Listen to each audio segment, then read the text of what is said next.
Okay, so a point that I want to make in this third video is that the PERT formula, or the CE to the KT formula, is not just used for exponential growth. It's also used for exponential decay, right?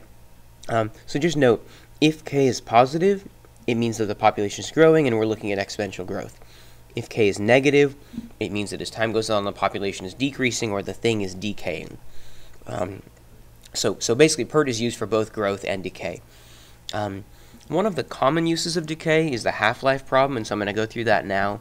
Another one is, if you have like if business is dropping exponentially because of a slump in the economy, you might use something like this. A type of problem like that would be more like the second video where you had the growth of a population. With half-life, I wanted to do something that was a little bit different. So we have a half-life problem we're going to be looking at here. So, for instance, fermium-253 has, according to Wikipedia, a half-life of 3 days. So that's what I'm going with. Part A, I want us to write the exponential decay model if the initial quantity is 127 kilograms. So in some sense, we already know that the exponential decay model, because it's exponential decay, means we're going to be looking at, P equals C e to the KT. All right. Now, some would say that we know that the initial amount is 127. I actually really want to make sure that we're being clear about that. If the initial quantity is 127, it means that P is 127 when T is 0. So just to be clear, if we plug those things in, 127 equals C e to the 0, sure enough, we find out that C is 127, right? So now that I have that, like we did in the previous problem, we can plug that back in to refine our equation, right? My equation is now P equals 127 e to the KT. What I'd really like to do now is I'd really like to find a way to solve for K. And the way I'm going to do this is a little bit sneaky, right? They tell us that the half-life is 3 days. So what exactly does that mean? That means that after 3 days, any quantity would be cut down to half of what it started at, right? So for instance, in our problem, if I started with 127, how much will I have after 3 days? Well, I'll have half that. I'll have 127 over 2 equals 127 e to the k, not t, but k times 3. When I plug in a time of 3, this initial amount will be cut in half. Now, some problems won't tell you how much you started with. And when that's the case, just make something up. If I started with 2, after the half-life time, I would have 1. If I started with 100, after the half-life time, I'd have 50. If I started with 1 here, after the half-life time, I'd have 0. So even if you don't have an initial amount, whatever this is just going to get cut in half anyway. Right?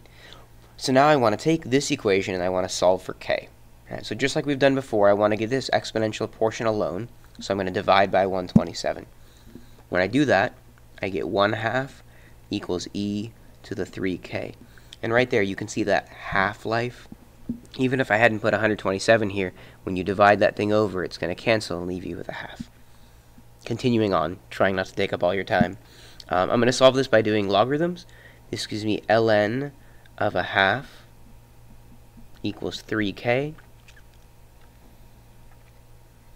And then if I divide by divide by 3, I'll end up with k being 1/3 of the natural log of a half. I know I have this in my notes somewhere. There we go. K here is negative 0.231. Again, please, please, please store this. We're going to be using this multiple times in the problem, so you really want to store this value. So I got that. We're finally ready to answer part A. The answer to part A of this problem is that the amount left, which I'm calling P for some reason, is 127 times e to the negative 0.231 t. This is the answer for part A. And that's really the hard part of the problem. Part B and C are pretty straightforward. We just need to plug values in.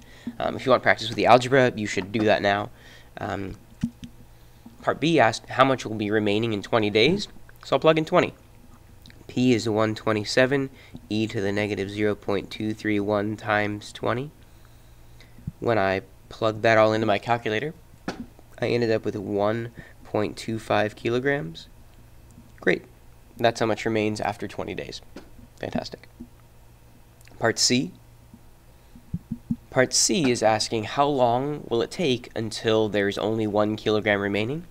Well, if my exponential growth, or rather exponential decay model, is this, they're telling me they want the amount to be 1, so I'll plug in 1 there.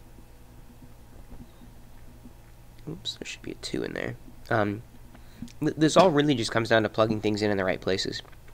To solve this, I want this exponential portion alone, so I'll divide by 127.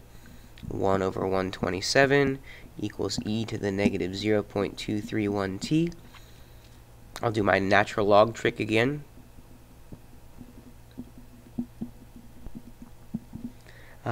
And here, note, and I didn't say it in the last problem, note that when I do this, I am not going to type in negative 0.0231 on my calculator. I'm going to use k, because that's what I stored it to on the calculator. So literally, when I'm doing this on my calculator, I'm going to write ln of 1 over 127 over k, because k is where I stored that value on my calculator.